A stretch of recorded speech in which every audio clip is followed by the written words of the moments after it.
They said Africa had no place at the table of world diplomacy. They said the voice of a small, landlocked nation could never silence the roar of cannons in the Middle East.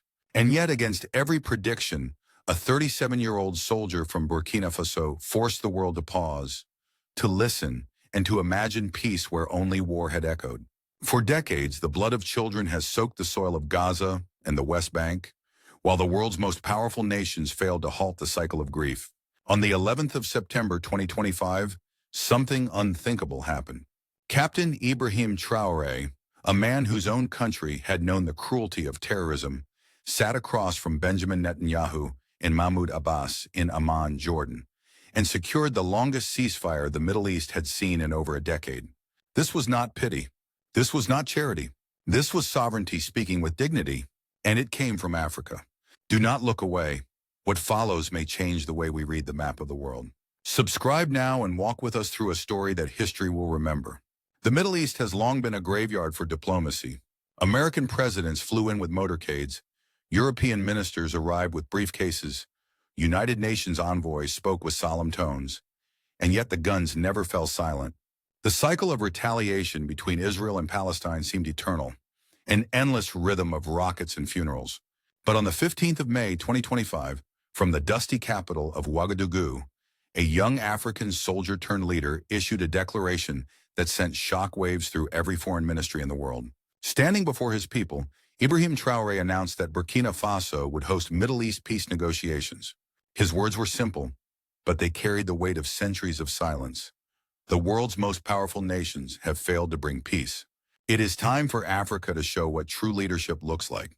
We who have suffered foreign interference and colonial violence understand both the pain of the oppressed and the fear of the besieged. The announcement traveled faster than wildfire. Within hours, headlines across Tel Aviv, Ramallah, Washington, Brussels, Moscow, and Beijing dissected every syllable. The Israeli Foreign Ministry dismissed it as naive posturing from an African backwater. The Palestinian Authority, weary from decades of failed talks, cautiously welcomed any serious initiative. In Washington, the State Department warned against unauthorized diplomatic interventions. The European Union, balancing skepticism with quiet alarm, questioned Africa's capacity for mediation. Yet beneath the cynicism, a deeper current stirred. For years, analysts had noted Traoré's rise not only as a revolutionary in Burkina Faso, but as a continental symbol. He had fought jihadist insurgents in the Sahel and restored order where others faltered. He had leveraged strategic partnerships with Russia and China, giving him cover in the international arena. And he presided over a nation rich in gold and uranium, resources the world could not ignore. Intelligence reports, later leaked, revealed that this was not a reckless gamble, but a carefully calculated strategy. Traoré understood that Africa held a unique moral authority. Unlike the West, burdened with colonial baggage and decades of failed interventions, Africa came to the table without the stain of imperial interests. And unlike regional powers with vested stakes in the conflict, a small nation like Burkina Faso offered genuine neutrality. The timing was not accidental.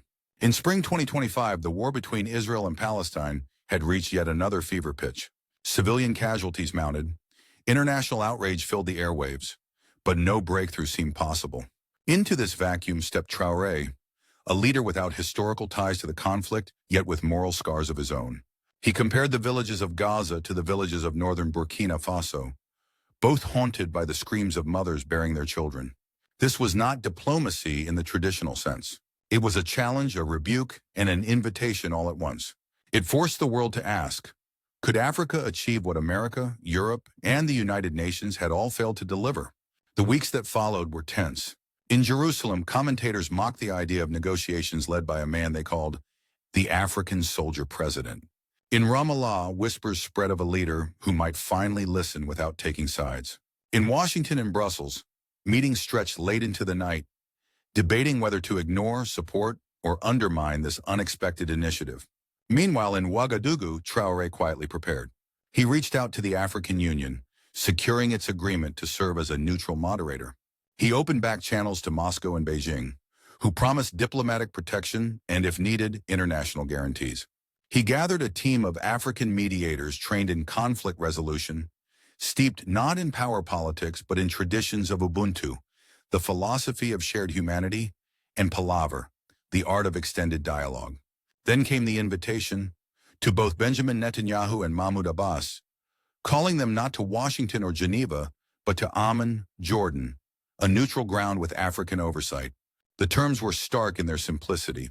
No preconditions, immediate focus on humanitarian ceasefire, and security guarantees provided by non-Western powers. The world waited. Would the invitations be ignored, ridiculed, or rejected outright? Or would the unthinkable happen? That the leaders of Israel and Palestine would sit across a table not because of pressure from Washington or threats from Brussels, but because of a call from Africa. The silence stretched for 2 weeks. Then on the 29th of May, a miracle began to unfold. Both delegations confirmed attendance. The impossible was becoming real. The young captain from Burkina Faso had done what generations of seasoned diplomats could not. He had brought Israel and Palestine to the same table. And yet, as the planes took off for Amman, questions hung heavy in the air. Could this fragile hope survive the weight of decades of blood and betrayal? Could a nation so small shoulder the burden of peace for a region so scarred? Or would Traoré's audacity collapse under the same gravity that had crushed every peace initiative before? The air in Amman was heavy with suspicion when the delegations arrived in early June 2025. Israeli officials traveled with layers of security, their eyes scanning every corner of the conference hall. Palestinian representatives carried the weight of generations of disappointment, bracing for yet another round of empty promises. Journalists whispered that the talks would collapse within days, if not hours. After all, if Washington, Brussels, and the United Nations had failed for decades, why should anyone expect a soldier from Ouagadougou to succeed? And yet the atmosphere inside the fortified conference room told another story. Ibrahim Traoré had not come with threats or ultimatums. He came with stories. On the first 3 days, he did not lecture the delegations about geopolitics or military balances. Instead, he spoke about his villages, about the night terrorists set fire to a school, about the funerals he attended, row after row of small graves, about the silence of fathers who could no longer comfort their families. His words did not accuse, they revealed. They did not divide, they connected. For once, Israelis and Palestinians heard not statistics, but human echoes of their own suffering reflected through an African lens. By the 4th day, something unexpected happened. Delegates who had refused to shake hands for years found themselves in the same room, listening in silence as the other side recounted their grief. Traoré insisted that each voice be heard without interruption, an adaptation of the African palaver tradition, where the circle is not broken until every story is told. For 3 days, voices cracked with tears. Palestinians spoke of exile, blockades, and checkpoints. Israelis spoke of rockets, funerals, and fear of annihilation. No one interrupted. No one walked out. Then came the turning point. On the 12th day, when frustration threatened to return, Traoré rose and spoke words that would later be etched in history. I have seen children killed by terrorists in my villages. I have seen mothers weeping over lost sons. I have seen fathers burying dreams with their daughters. This pain knows no nationality, no religion, no politics. Palestinian mothers' tears taste the same as Israeli mothers' tears. Your children's blood is the same red as Burkina Bay children's blood. The room fell into silence. For a moment, the walls that had divided them for generations cracked. Palestinian delegate Saeb Erekat admitted later, "He spoke to our hearts, not our politics. For the first time in years, someone understood our pain without taking sides." Israeli delegate Saki Hanegbi echoed the sentiment. His authority came from his scars. He knew our fear because he had lived it himself. From that moment, the talk shifted. What began as suspicion became cautious trust. By the 15th of June, the unthinkable was signed, the Amman Accords. A 14-day ceasefire, humanitarian corridors supervised by African Union peacekeepers, prisoner exchanges mediated by neutral African diplomats, and international monitoring secured by Russia, China, and the African Union. The world gasped. In Gaza, families walked freely through corridors for the first time in years. In Tel Aviv, newspapers grudgingly admitted that Africa had achieved what decades of Western envoys had failed to deliver. In Ouagadougou, crowds poured into the streets, celebrating not only Traoré, but the idea that African wisdom could heal global wounds. But the celebration was fragile. Almost immediately, storm clouds gathered. Western intelligence agencies began crafting countermoves, leaking documents that questioned African neutrality, spreading rumors of Traoré's ties to Iran, and applying pressure on Jordan to withdraw its hosting support.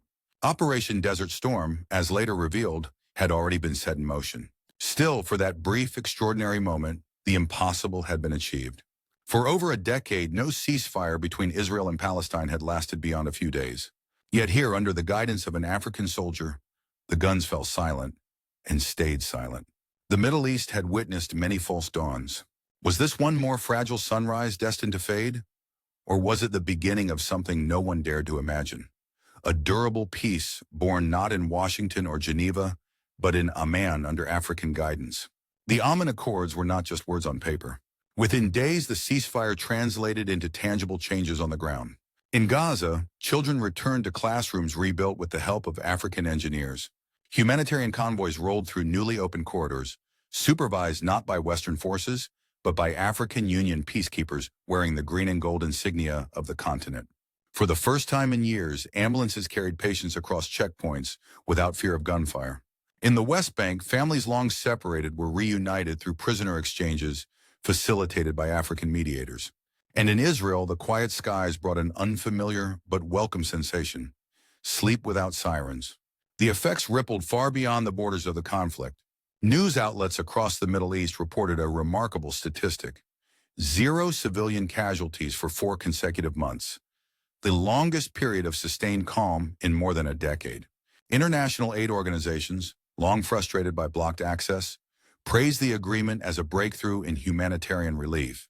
Farmers on both sides began tentative cooperation projects, planting seeds not only in the soil, but in the fragile trust between neighbors. Meanwhile, in Burkina Faso, the story took on a different dimension. On the 15th of July 2025, Ouagadougou erupted into a celebration unlike any in the nation's history. Streets overflowed with more than 2 million people, waving flags of Burkina Faso alongside Palestinian and Israeli banners. Music, chants, and prayers filled the air. "Africa, the peacemaker," they shouted in dozens of languages, as if the entire continent had found a new identity in that phrase. The images traveled around the globe. A small West African nation, once dismissed as peripheral, now hailed as the moral center of diplomacy. Delegations from 34 African countries joined the celebration. Leaders such as Cyril Ramaphosa of South Africa and Uhuru Kenyatta of Kenya declared that Africa was no longer a recipient of solutions imposed from outside, but a provider of wisdom for the world. The African Union Commission chairperson Moussa Faki captured the mood. The Amman Accords represent the dawn of African diplomatic leadership. For Ibrahim Traoré, the triumph was bittersweet. The memory of Lieutenant Kabore, his trusted aide killed in the attempted assassination, lingered like a shadow over the victory. Yet Traoré transformed grief into resolve, telling the crowds, "They tried to silence us with bullets, but peace speaks louder than war." His resilience only deepened the admiration he commanded, both at home and abroad. Politically, the consequences were profound. Inside Burkina Faso, his legitimacy as head of state, once questioned because of his military rise, solidified into unshakable authority. What some critics had labeled a mere military takeover was now reframed by supporters as the Ibrahim Traoré coup that restored not only national sovereignty, but Africa's global dignity. No longer seen as an interim figure, he emerged as a visionary leader with continental stature. Across Africa, his success inspired new debates. Could the continent, long marginalized in global affairs, claim a permanent seat at the world's diplomatic table?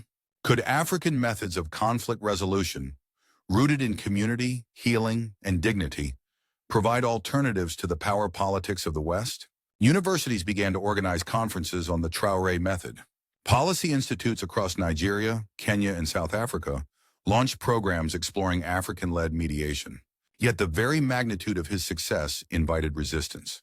Western capitals viewed the celebration with unease. Reports surfaced of renewed covert operations aimed at undermining African mediation.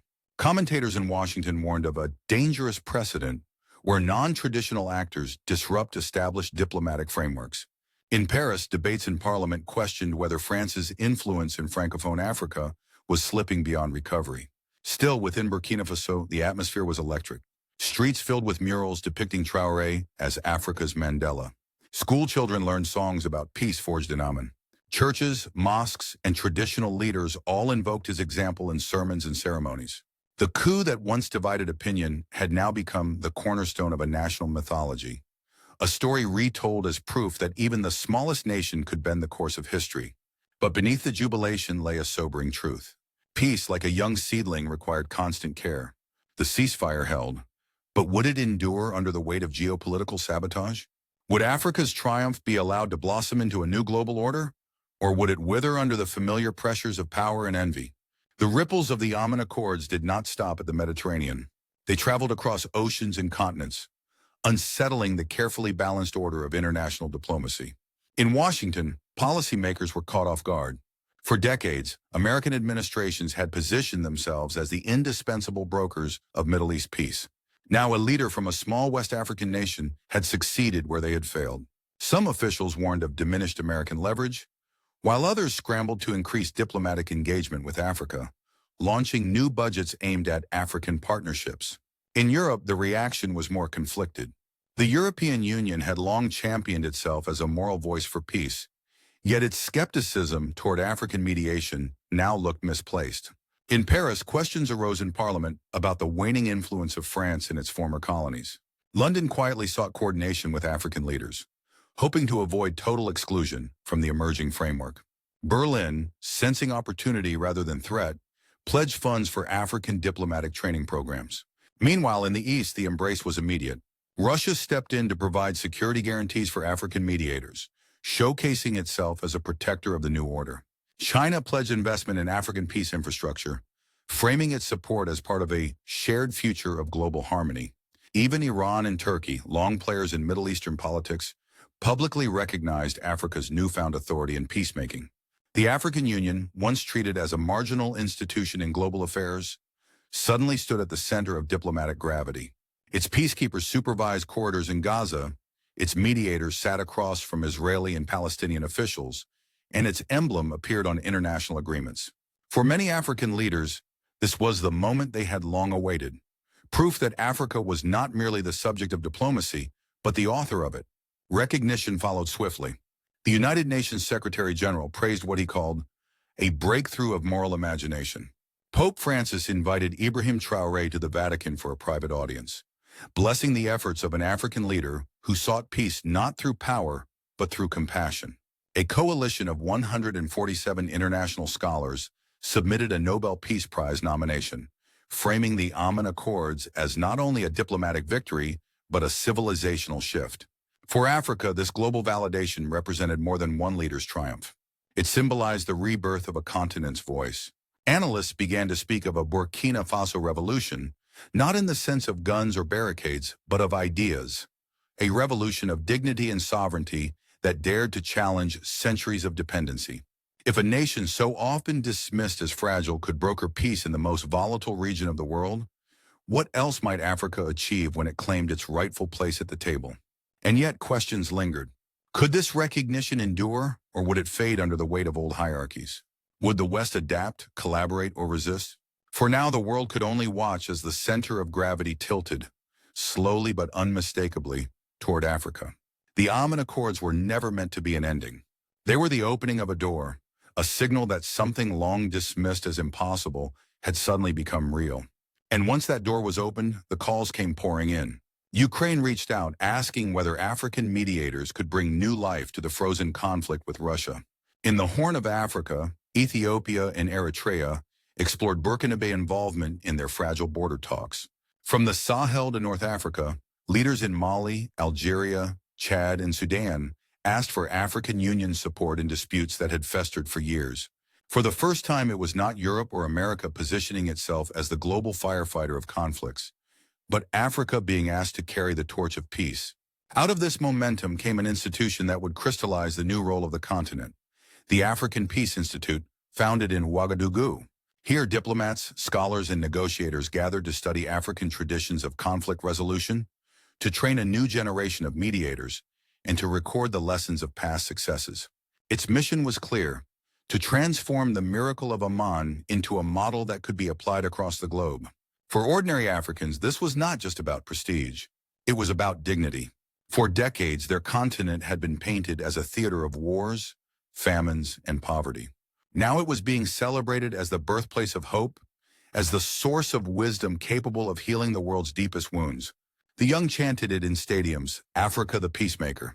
Elders invoked it in prayers, calling it the fulfillment of long-deferred dreams. And yet no one was naive. The attempt on Ibrahim Traoré's life had already proven that peace is never welcomed by all. Western intelligence operations, exposed by leaks, demonstrated that old powers would not surrender influence lightly. The burden of leadership weighed heavily on a man who had once been known simply as a captain in the Sahel. Now he was expected to stand as the custodian of global hope. Still, his vision was unshaken.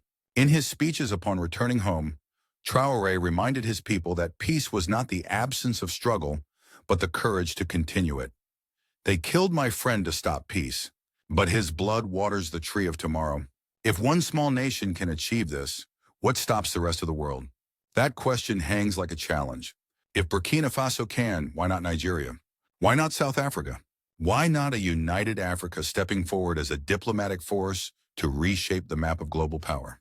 The road ahead is uncertain. Peace is fragile, always threatened by envy, greed, and violence. But for the first time, Africa is not waiting for solutions to be handed down from outside. It is choosing its own path, with calloused hands, unbroken dignity, and a vision that stretches beyond borders. And so the story continues, not with an ending, but with an invitation. For decades, the story of global diplomacy was written in Washington, Paris, London, and Geneva. Africa was spoken of, not spoken with. It was a continent of statistics and tragedies, rarely of leadership. But in June 2025, that story changed. A soldier from Burkina Faso achieved what the world's superpowers had failed to deliver: 4 months of sustained peace in the Middle East, the longest in over a decade. The lesson is simple yet profound. Power does not always lie in size or wealth. It lies in dignity, in lived experience, in the courage to step forward when others retreat. The Ibrahim Traoré coup was never just about seizing power at home. It became the foundation for a continental voice that dared to challenge the old order. Out of its struggle emerged not chaos, but the possibility of a Burkina Faso revolution. A revolution of wisdom and sovereignty, a revolution that redefined Africa's place on the world stage. And yet challenges remain. Western powers have already shown they will resist. Sabotage, disinformation, even bullets have been aimed at silencing this new chapter. But the blood spilled in Tel Aviv did not extinguish the flame. It strengthened it, because peace once imagined cannot be unimagined. So we must ask ourselves, if one small nation, scarred by poverty and terrorism, can broker peace in the Middle East, what might an entire continent achieve if it stands united? If Burkina Faso can change the rhythm of war into the music of peace, what prevents Africa from reshaping the map of power itself? This is more than a moment. It is a movement. It is a reminder that history bends not only at the hands of empires, but at the hands of those who refuse to be silent. The Ibrahim Traoré coup proved that even in the smallest corners of the world, seeds of transformation can grow. The future is African, not as a slogan, but as a lived reality of dignity, sovereignty, and hope. If you believe in this vision, do not look away. Subscribe, share, and walk with us into a tomorrow where Africa is not the world's afterthought, but its peacemaker.